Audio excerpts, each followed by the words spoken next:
Hi, everyone, and welcome to episode 2 of our three-part podcast series, Racial Equality in the Fight Against COVID-19. My name is Waleed, and I'm in my third year at the University of Toronto. Joined with me is one of my research partners, Kieran.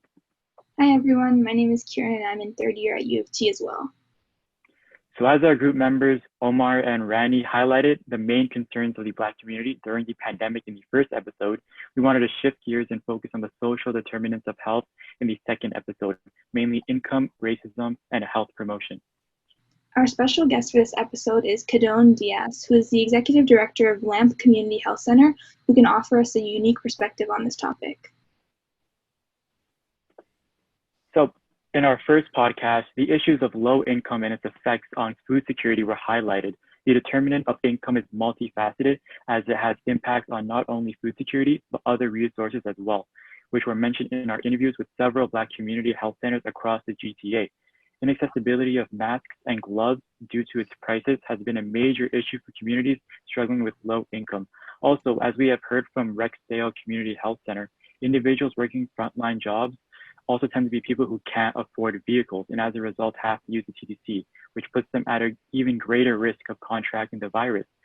So my question for you is, how important is it that our leaders understand that a one-size-fits-all approach is not an effective solution to this pandemic, as certain communities do not have the luxury to follow the measures that are being put in place? Hey, thanks for having me. This is great that we're actually discussing all of this now. This is not a new issue. It's something that's been longstanding, and we have to acknowledge that there are differences between the communities all across the province and all across the country. And ignoring those differences means that we are perpetuating the inequity that exists within our systemic structures right now. This one-size-fits-all approach will never work because we are all very different. Our communities experience things very differently.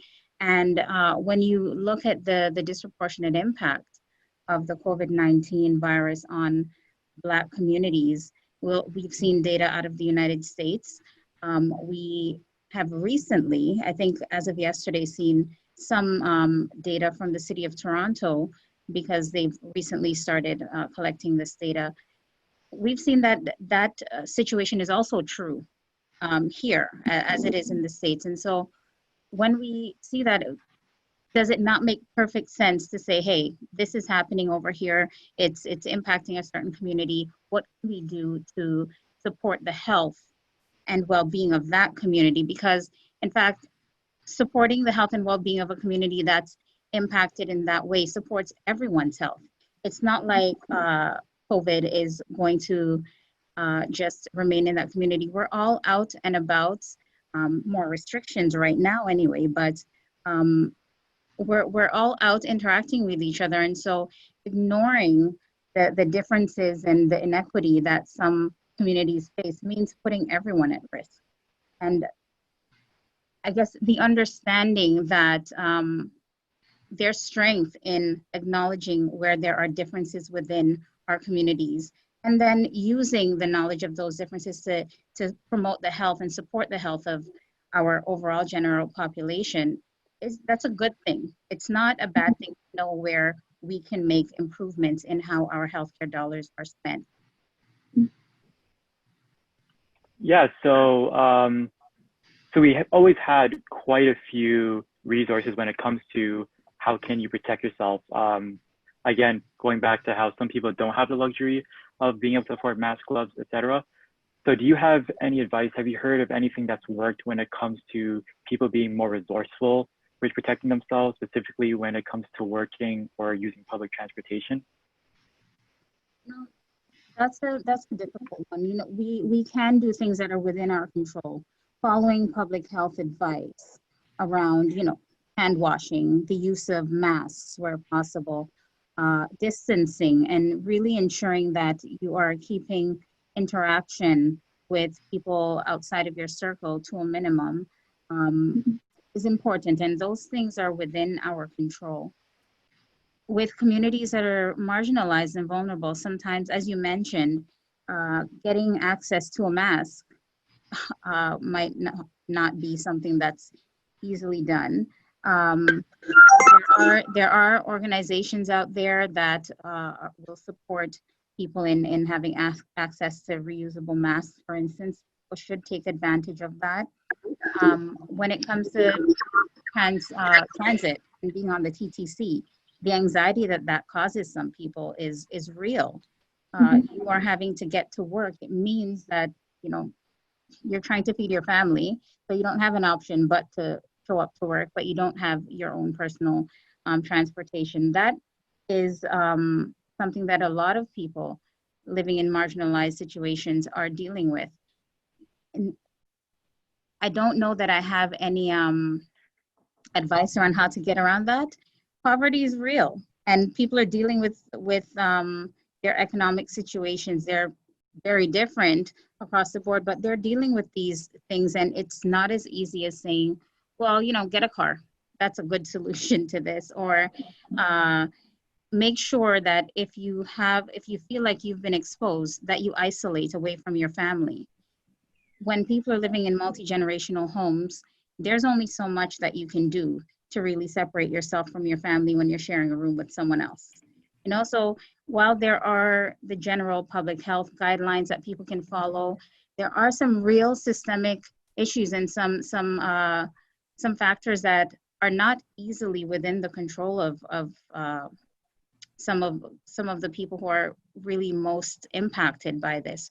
So in terms of that, I say follow public health advice and as much as possible, but let's be real and acknowledge that there are challenges there for some communities in following some of that public health advice. The social determinants of health and how they impact people's lives play a really pivotal role in how they're able to practice some of these things. And we can't simply just pass out advice and then ignore that there are challenges for some people in doing some of these things. We really need to, and this is one of the things that our leaders, in terms of the one-size-fits-all approach, need to understand. We don't all share a similar paycheck. We don't all share similar access to education. We don't all have access to a place to live. So if we're really going to look at protecting and supporting the health of our communities, we need to take all of those things into consideration and realize that there is no one-size-fits-all approach that is going to work, and that there are communities facing these challenges to even practicing the advice of public health. What are we going to do about that? No, I completely agree. I think that we need to really be able to give out the resources according to the measures that we want to take in the city. So the issue of racism is pervasive throughout our society. Its impacts are evident through the over-policing of Black communities and their over-representation in correctional facilities.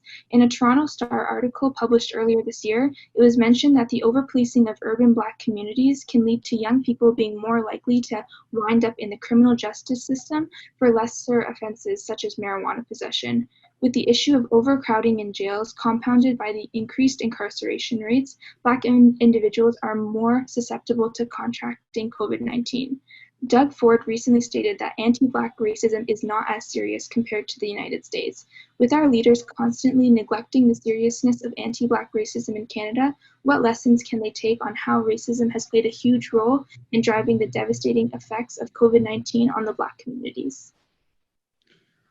Well, you know, the statement about anti-Black racism not being as serious compared to the US, in terms of healthcare, which is the lens that we are in every day, I think that statement is misinformed because say what we want about the United States, but when it comes to data, they have data on the impact of the COVID-19 virus on Black communities because they've been collecting this data for a long time. And making an assessment about how, or a comparison is, we're not doing that with good information because Canada has not been collecting race-based data in healthcare. So as much as the United States, we say, you know, Canada has a universal healthcare system and the United States doesn't, and all of that, we are behind the ball in that respect in terms of understanding how certain things impact the Black community because we are not collecting that data. And the lessons that we can take on how racism has played a huge role in COVID, I mean, just look at the rate of people who were dying from COVID in the United States. Look at rates that have been reported by the city of Toronto in their recent data collection. I believe it's something like 80% of the people impacted by COVID are Black or racialized. And so we don't need to look far to see that we need to pay attention to the anti-Black racism story related to COVID, because if we do not, it perpetuates this situation where the Black community will continue to be disproportionately impacted. And our leaders, I guess the difficulty is that I liken it to putting our heads in the sand. You know, we don't want to see it, so we don't go looking for the data that will confirm what we already know.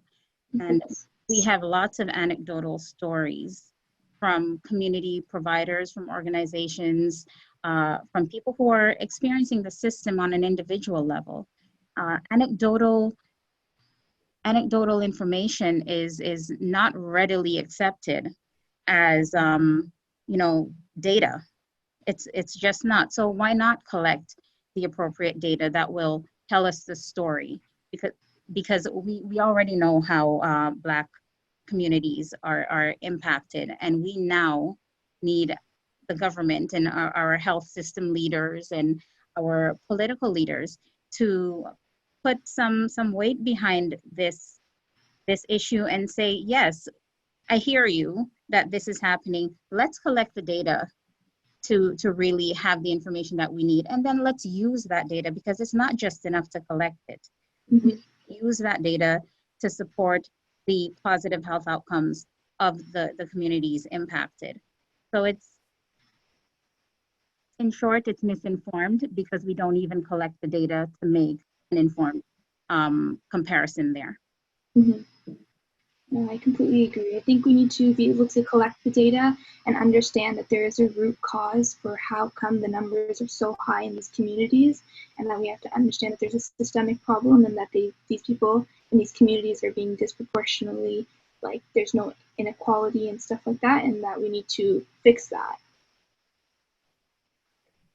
Absolutely. And we have a really good opportunity right now to do that. You know, there's let's look at this as an opportunity to deal with a problem that's been with us for a long time. Our health system, we constantly hear about how much it costs and how costs are increasing. Well, I think there's lots of value in trying to be more targeted in how we spend our limited resources in order to get the biggest impact from on the health outcomes of our community members. Yeah, I absolutely agree with what you said about the head in the sand. I actually did a bit of research for this project when it comes to racism in healthcare systems, and almost all the data I came across was exclusively from the United States. And when it came to stuff from Canada, there was very few peer-edited or studies that were put onto large papers. So it seemed a bit like you said, our heads are in the sand, almost like it's the government is taking an ignorance is bliss approach, where if we don't see it, it doesn't exist, which is not the appropriate response at all. Yeah. And also not just if we don't see it, it doesn't exist. I think our government is quite aware that it does exist, but if we don't have the data to support what people are saying is happening, then there's no accountability. And I think that's where we need to get to with our leaders. We need to have some accountability here. And the collection of race-based and socio-demographic data is a first step. And I emphasize first, because it's not the end of the story. We then have to use that data to support good decision-making around the spending of our healthcare resources and in supporting the health of communities that are disproportionately impacted so that we can support the health of everyone. I think it's been like longly awaited that we need this data and that we're just getting around to it. So it seems like it's kind of been neglected for the time being during the beginning of this pandemic. So, as you said before, you are the executive director of the LAMP Community Health Center, emphasis on the word LAMP, emphasis on the word community, which means that you hear the thoughts of many individuals. So you have a unique insight into the thoughts, ideas, and concerns of people whose voices are generally not heard. So with your unique insight, what are some of the common concerns you've heard from people you've interacted with in your community in regards to COVID-19? And from these concerns, if you were to say have a one-on-one conversation with Doug Ford, or any government official you think would be best equipped with this information, what would you advise to them to help address the concerns of people whose voices otherwise would not reach their ears? When the COVID-19 pandemic was first declared and we had the widespread shutdown of different services, schools, daycares, things like that, we saw an increase in people who needed supports for food insecurity. They needed access to support in other ways to help their families. And it was very, it was needs, like everyday things that you would think, okay, well, you should have that. You know, you should have food, you should have shelter. We have some of our clients who are homeless. They were shut down. We have people who were marginalized and vulnerable without a lot of our support systems moving to online platforms.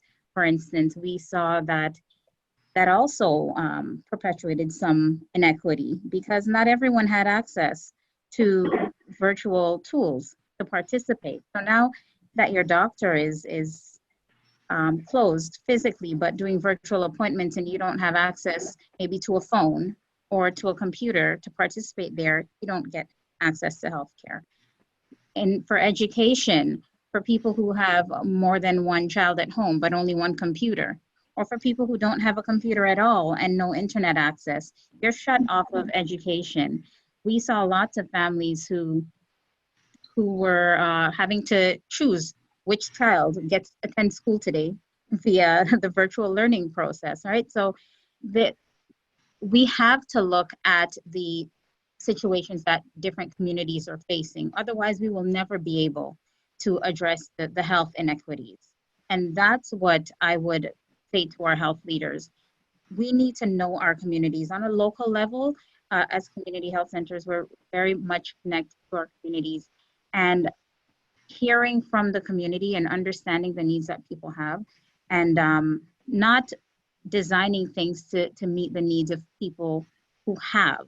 Let's try to design things for the people who are most marginalized, because then if they are able to have access, then everyone else who are not as marginalized or vulnerable as they are should be able to have access as well. You get everyone in that sense. And so my advice or my plea to our government would be that we need to do everything we can to support the health of our most marginalized, and to ensure that we are using the best information possible to make decisions. And that includes understanding who's being hurt by this. Where are those pockets of people that are being hurt by this, and really tailoring our response to addressing the biggest need, and not sticking our heads in the sand, because all that does is encourage the current situation to continue. Yep, going back to what we said about the one size fits all, COVID is a widespread issue. Everyone is affected on an individual level. We need to really address everyone's issues at the even community level, even at the individual level, right? Because of how literally everyone is affected by it in different ways as well. So this pandemic has been a big adjustment for both the government and public health officials.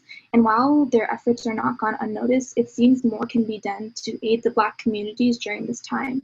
So by seeing the impact COVID has on current surrounding Black communities in the Greater Toronto Area and the disadvantages that these communities face on a daily basis, what policies can be put in place that you believe have the ability to lessen the social inequities that the Black communities are facing, so that we can decrease the impact that COVID-19 has on these people?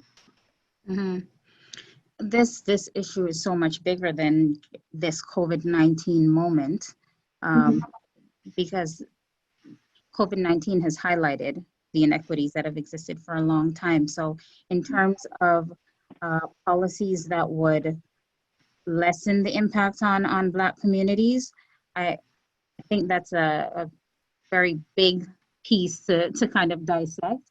I would say in terms of the COVID-19 moment, we need to look at the data. We need to respond using the data.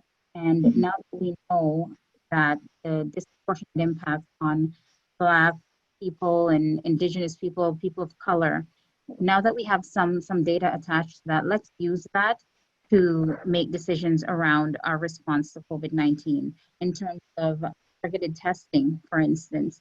If there are pockets of the city or the province where we're seeing high prevalence of the virus, let's ask ourselves why. Let's look at the data and let's target our response to address those issues in a substantive way.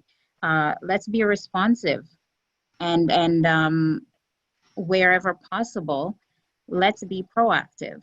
I think right now the targeted testing and support for those communities would be a great place for us to start. And I know that a few weeks ago, or maybe a month ago now, that map of the city, I guess a heat chart I would call it, showing the different pockets of COVID-19 impact, highlighted some communities that we could have guessed, like high population of people of color, of Black people, and we saw a prevalence of COVID-19 impact there. And so let's use that data. Let's get into those communities and be responsive, because it means taking care of that community, but taking care of everyone else at the same time. I think we need to understand that by helping out these communities and giving them the resources that they need to lessen the impact of COVID-19, it's going to increase the health of the entire city, right? It's going to make it safer for everybody, everyone that uses public transportation, whether they are from the Black communities or not. So I think we need to understand that just by giving them the resources we need, it's not just focusing on them, but it will help the entire city. Absolutely. In terms of policies, you know, we've heard a lot about policies, and you know, if you let's review policies and come up with new ones in response to COVID-19 or even just anti-Black racism. And like the collection of race-based data, these policies are just words on paper if they're not actually being lived in our structural systems in a real and meaningful way. So many of our institutions already have policies in place. What do those policies actually translate to in a very practical sense? How are we living those policies? And that's a question that we need to examine individually and as organizations and systems and structures. How are we living these policies, and do they actually hold any weight in how we practice our everyday business? Yeah, I agree.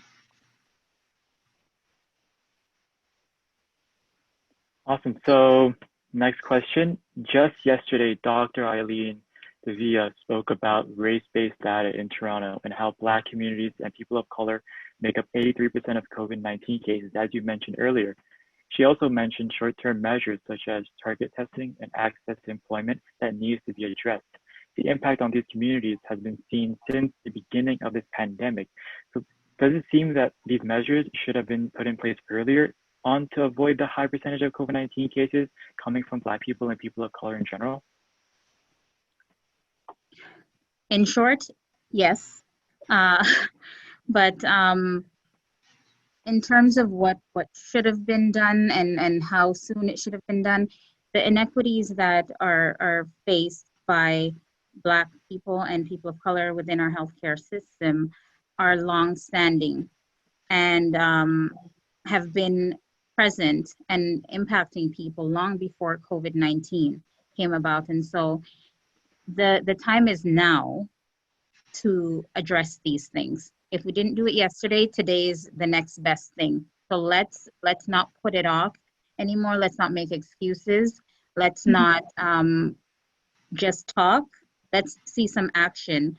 The City of Toronto and I believe the Region of Peel have declared anti-Black racism a public health crisis or a public health issue over the last few weeks.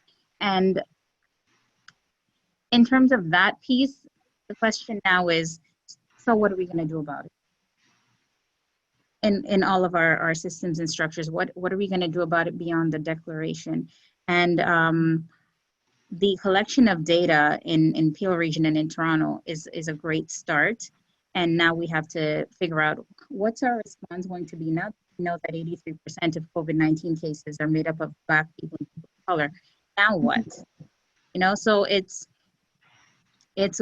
great that collection has started. This is not the end of the story. Wouldn't it be great if right across the country in our healthcare system, we were collecting this type of data, whether it's COVID-19 or some other issue that will inevitably come. We don't know what's next. It would be great to be able to look at our data and identify who is most impacted, identify what's contributing to the cases that do come up, and to identify ways that we can mitigate some of that. That would be a great improvement in our healthcare system and a step closer to health equity.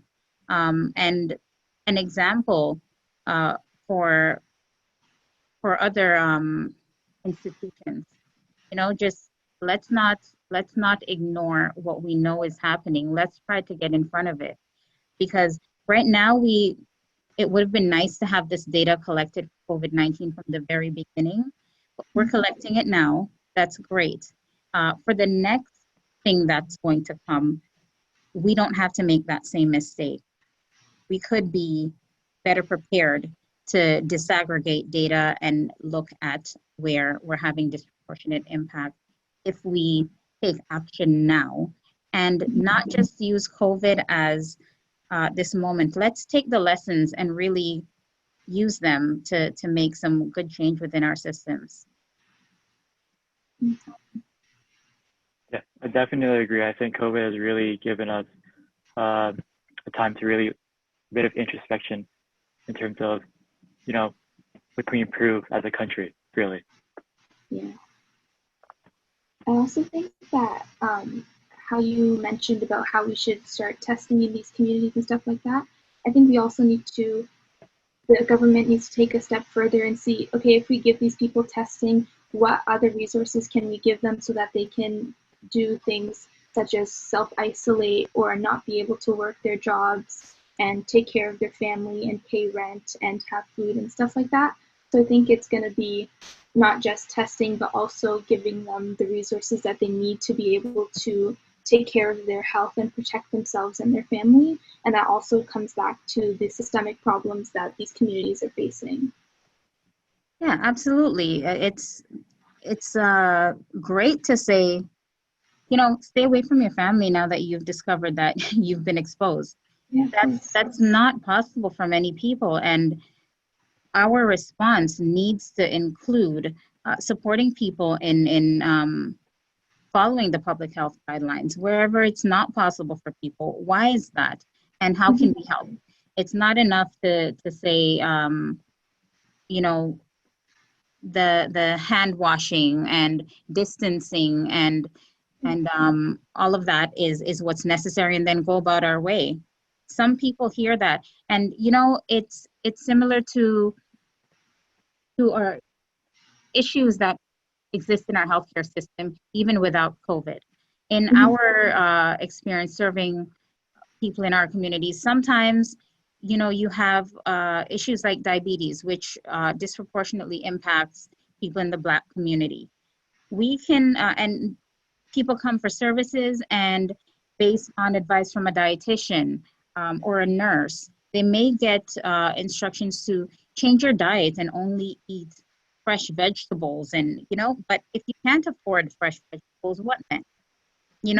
When people are being prescribed medication that they then cannot afford, what then? So we need to be able to support the health and well-being of vulnerable people, not just by doling out advice, as great as that is, but we need to support their ability to be healthy, because that impacts all of our health. Yeah, I think that we need to, the government can give the information that these people need, but without giving them an opportunity to use this information or to act on this information, to like self-isolate or to, like you said, to buy fresh fruits and vegetables. We need to give them the resources to be able to use this information to better their health. And without that, we're not going to be able to solve any of these issues. And these issues run deep, and when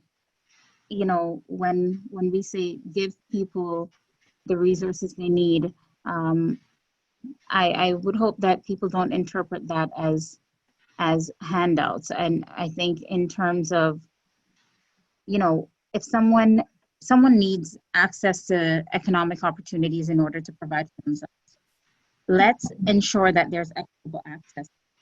Yeah. So that, right? So that people can pull themselves, can take care of their families, essentially. That's our goal. Let's ensure that some of these inequities are taken care of, that we're actually trying to fix the systemic problems.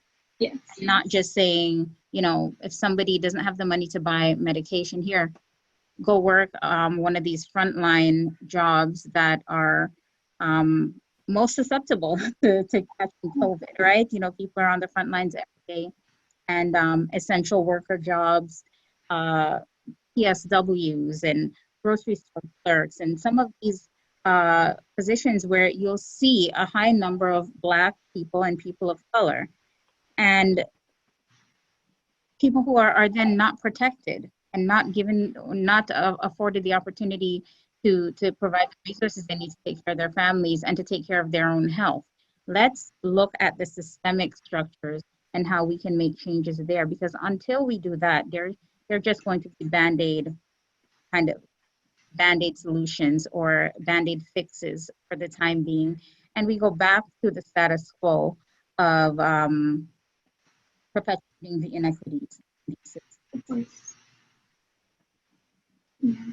I think that we need a greater change than just being like, oh, here is this, here is this, but we need to be able to give them the same opportunities and ensure that there is equity for all of these communities, so that they have the same opportunities that we do, and they have the same access to healthcare that everyone else does. And then we can see that we're starting to fix things. But without that, of course, it's going to be like a Band-Aid solution, and there's actually going to be no solution to the systemic problems that they're facing.